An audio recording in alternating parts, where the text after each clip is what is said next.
of my hair dryer. I have attached the switch here to control the hair dryer. Here, there is a fan which is being operated with the help of a DC motor. And this DC motor and the switch are being powered with the help of a rechargeable power bank.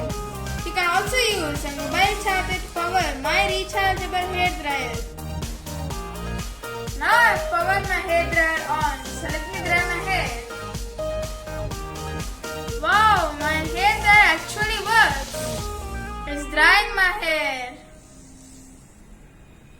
So now let me show you the effect of my hair dryer.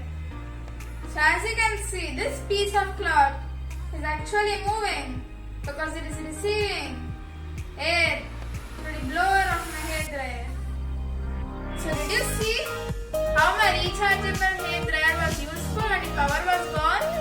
So you too